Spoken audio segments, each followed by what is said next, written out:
Hello ನಮಸ್ಕಾರ ಎಲ್ಲರಿಗೂ ಸಹ ಸೂಪರ್ ಆಗಿರುವಂಥ ಒಂದು ಬೇಳೆ ಸಾರು ರೆಸಿಪಿಯನ್ನು ಇವತ್ತು ಶೇರ್ ಮಾಡ್ತಿದ್ದೇನೆ. ಒಂದೇ ಲೆಕ್ಕ ಮಾಡಿ ಬೋರ್ ಆಗಿದ್ದರೆ ಈ ರೀತಿ ಒಂದು ಸತಿ ಮಾಡ್ಕೊಂಡು ನೋಡಿ. ಮೊದಲಿಗೆ ನಾನಿಲ್ಲಿ 1 ಕಪ್ ಆಗುವಷ್ಟು ಬೇಳೆಯನ್ನು 1 ಅವರ್ ನೆನೆಸಿ ಚಂದ ಮಾಡಿ ತೊಳೆದಿಟ್ಕೊಂಡಿದ್ದೇನೆ.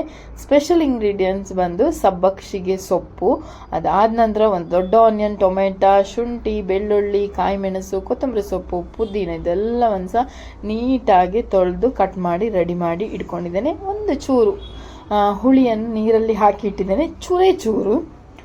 ಯಾವಾಗಲೂ ಒಂದೇ ರೀತಿ ಬೇಳೆ ಸಾರು ಮಾಡಿ ಬೋರ್ ಆಗಿದ್ದರೆ ಇದನ್ನು ಖಂಡಿತ ಟ್ರೈ ಮಾಡ್ಬೋದು. ಒಂದು ಕುಕ್ಕರನ್ನು ನಾನಿಲ್ಲಿ ಬಿಸಿ ಆಗಲಿಕ್ಕೆ ಇಟ್ಟಿದ್ದೇನೆ. ಅದಾದ ನಂತರ ಅದಕ್ಕೆ ಸ್ವಲ್ಪ ತೆಂಗಿನೆಣ್ಣೆಯನ್ನು ಹಾಕ್ಕೊಳ್ಳುವ. ನಾವು ಅಡುಗೆಗೆ ತೆಂಗಿನೆಣ್ಣೆಯನ್ನೇ ಯೂಸ್ ಮಾಡುವಂಥದ್ದು. ಅದಾದಮೇಲೆ ಒಗ್ಗರಣೆ ಸೊಪ್ಪು ಹಾಕ್ಕೊಂಡು ಸ್ವಲ್ಪ ಜೀರಿಗೆ ಮತ್ತು ಸಾಸಿವೆಯನ್ನು ಇದಕ್ಕೆ ಹಾಕ್ಕೊಂಡು ಇದು ಚಟಪಟ ಹೇಳುವವರೆಗೆ ಫ್ರೈ ಮಾಡಿ, ಅದಾದ ನಂತರ ಕಟ್ ಮಾಡಿ ಇಟ್ಟುಕೊಂಡಂತಹ ಬೆಳ್ಳುಳ್ಳಿ, ಶುಂಠಿ, ಕಾಯಿ ಮೆಣಸು ಇದೆಲ್ಲವನ್ನು ಸಹ ಹಾಕ್ಕೊಂಡು ಚಂದ ಮಾಡಿ ಫ್ರೈ ಮಾಡಬೇಕು. ಇದೆಲ್ಲ ಬ್ರೌನ್ ಕಲರ್ಗೆ ಬರುವವರೆಗೆ ನಾವು ಇದನ್ನು ಕಾಯಿಸಬೇಕಾಗ್ತದೆ. ನೋಡಿ, ಈಗ ಆಯಿತು. ಬ್ರೌನ್ ಬಣ್ಣಕ್ಕೆ ಬಂದ ಮೇಲೆ ಹೆಚ್ಚಿಟ್ಟುಕೊಂಡಂತಹ ನೀರುಳ್ಳಿಯನ್ನು ಸಹ ಹಾಕಿ ಚಂದ ಮಾಡಿ, ನೀರುಳ್ಳಿ ಕೂಡ ಬ್ರೌನ್ ಕಲರ್ಗೆ ಬರಬೇಕು. ಅಷ್ಟರವರೆಗೆ ನಾವಿದನ್ನು ನೀಟಾಗಿ ಫ್ರೈ ಮಾಡಿ ಮಾಡಿಕೊಳ್ಳುವ. ಸ್ವಲ್ಪ ಇಂಗನ್ನು ಸಹ ನಾವು ಹಾಕ್ಬೋದು. ಹಾಗಾಗಿ ನಾನು ಇಂಗನ್ನು ಸ್ವಲ್ಪ ನೀರಲ್ಲಿ ಹಾಕಿ ಕರಗಲಿಕ್ಕೆ ಬಿಟ್ಟಿದ್ದೇನೆ. ಈ ವಾಯಿ ಎಲ್ಲ ಸಮಸ್ಯೆ ಇರುವವರಿಗೆ ಸ್ವಲ್ಪ ಶುಂಠಿ ಬೆಳ್ಳುಳ್ಳಿ ಒಟ್ಟಿಗೆ ಇಂಗನ್ನು ಸಹ ಹಾಕ್ಕೊಂಡ್ರೆ ತುಂಬ ಒಳ್ಳೆಯದು. ನೀರುಳ್ಳಿ ಫ್ರೈ ಆಯಿತು. ನೀರುಳ್ಳಿ ಫ್ರೈ ಆದಮೇಲೆ ಇದಕ್ಕೆ ನಾನು ಟೊಮೆಟೊವನ್ನು ಹಾಕ್ಕೊಂಡಿದ್ದೇನೆ. ಟೊಮೆಟೊವನ್ನು ಹಾಕ್ಕೊಂಡು ಸ್ವಲ್ಪ ಫ್ರೈ ಮಾಡಬೇಕು.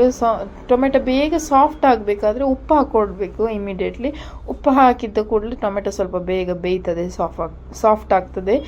ಸ್ವಲ್ಪ ಅರಶಿನ ಹುಡಿ ಸಹ ಹಾಕ್ಕೊಂಡಿದ್ದೇನೆ. ಅದಾದ ನಂತರ ಪುನಃ 2 ನಿಮಿಷ ಹೀಗೇನೆ ಕೈ ಆಡಿಸ್ಕೊಳ್ಳುವ. ಮತ್ತೆ ಕಟ್ ಮಾಡಿಟ್ಟುಕೊಂಡಂತಹ ಕೊತ್ತಂಬರಿ ಸೊಪ್ಪು ಮತ್ತು ಪುದೀನ ಸೊಪ್ಪನ್ನು ಸಹ ಹಾಕ್ಕೊಂಡು ಚಂದ ಮಾಡಿ ಮಿಕ್ಸ್ ಮಾಡಬೇಕು. ಸಬ್ಬಕ್ಷಿಗೆ ಸೊಪ್ಪನ್ನು ನಾನು ಮೊದಲೇ ಕ್ಲೀನ್ ಮಾಡಿ ತೊಳೆದು ಪಾತ್ರೆಯಲ್ಲಿ ಇಟ್ಟಿದ್ದೆ. ಸೊ ಆ ಸೊಪ್ಪನ್ನು ಸಹ ಹಾಕ್ಕೊಳ್ತಿದ್ದೇನೆ. ಮೆಂತೆ ಸೊಪ್ಪಿಂದ ಮಾಡಿದರೆ ಇನ್ನೂ ಸಹ ಸೂಪರ್ ಆಗಿರ್ತದೆ. ಮೆಂತೆ ಪಪ್ಪು ಅಂತ ಹೇಳ್ತಾರೆ. ಸೊ ನಾನು ಮೆಂತೆ ಸೊಪ್ಪಿದ ಪಪ್ಪು ಮಾಡಲಿಕ್ಕೆ ಕಲಿತದ್ದು ನನ್ನ ಒಂದು ಸುನಂದ ಆಂಟಿ ಅಂತಿದ್ದಾರೆ, ಅವರಿಂದಾಗಿ.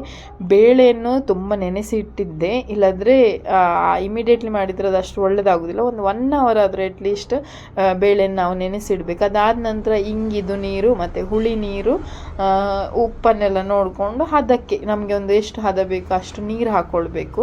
ಸೊ ನನಗೆ ಎಷ್ಟು ಬೇಕೋ ಅಷ್ಟು ನೀರು ಹಾಕ್ಕೊಂಡಿದ್ದೇನೆ. ಸ್ವಲ್ಪ ದಪ್ಪ ಮಾಡಿದರೆ ಸಹ ಚೆಂದ ಇರ್ತದೆ. ಕೆಲವರಿಗೆ ಸ್ವಲ್ಪ ತೆಳು ಸಾರು ಮಾಡಿದರೆ ಸಹ ತುಂಬ ಇಷ್ಟ ಆಗ್ತದೆ. ಸೊ ನಾನು ನೀರು ಹಾಕಿ ಅದಾದ ನಂತರ ಕುಕ್ಕರನ್ನು ಮುಚ್ಚಿ ಒಂದು ಸಾಧಾರಣ 4 ರಿಂದ 5 ಸೀಟಿಯನ್ನು ಊದಿಸಿದೆ. ಒಂದು 4-5 ವಿಸಿಲ್ ಬಂದ ಮೇಲೆ ಸ್ವಲ್ಪ ಚಪ್ಪೆ ಆದಮೇಲೆ ನಾವು ಓಪನ್ ಮಾಡಿ ನೋಡುವಾಗ ಈ ರೀತಿಯಾಗಿ ಆಗಿರ್ತದೆ. ಇದನ್ನು ಸ್ವಲ್ಪ ಚೆಂದ ಮಾಡಿ ಇನ್ನು ನಮ್ಮ ಸ್ಪೂನಲ್ಲಿ ಮಿಕ್ಸ್ ಮಾಡ್ಕೊಳ್ಬೇಕು. ಅಂತ ಹೇಳಿದರೆ ಬೇಳೆ ಇದೆಲ್ಲ ಸ್ವಲ್ಪ ಚೆಂದ ಮಿಕ್ಸ್ ಆದಮೇಲೆ ಸ್ವಲ್ಪ ನೀರು ಬೇಕಿದ್ರೆ ನೀರು ಹಾಕ್ಕೊಳ್ಬೋದು.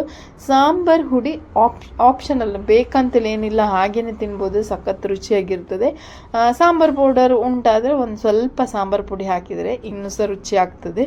ಸೊ ಹಾಗಾಗಿ ನನ್ನ ಹತ್ರ ಇದ್ದಂತಹ ಸ್ವಲ್ಪ ಸಾಂಬಾರು ಪೌಡರ್ನ ಹಾಕ್ಕೊಂಡು ಫೈನಲ್ ಆಗಿ ಉಪ್ಪು ನೋಡಿದರೆ ಸೂಪರ್ ಆದಂಥ ಸಬ್ಬಕ್ಷಿಗೆ ಸೊಪ್ಪಿನ ಬೇಳೆ ಸಾರು ರೆಡಿಯಾಗಿರ್ತದೆ. ಬಿಸಿ ಬಿಸಿ ಅನ್ನದೊಟ್ಟಿಗೆ, ವೈಟ್ ರೈಸ್, ಬಾಯ್ಲ್ಡ್ ರೈಸ್ ಒಟ್ಟಿಗೆ ತಿನ್ನಲಿಕ್ಕೆ ಸೂಪರ್ ಆಗಿರ್ತದೆ. ಒಂದು ಸತಿ ಟ್ರೈ ಮಾಡಿ ನೋಡಿ.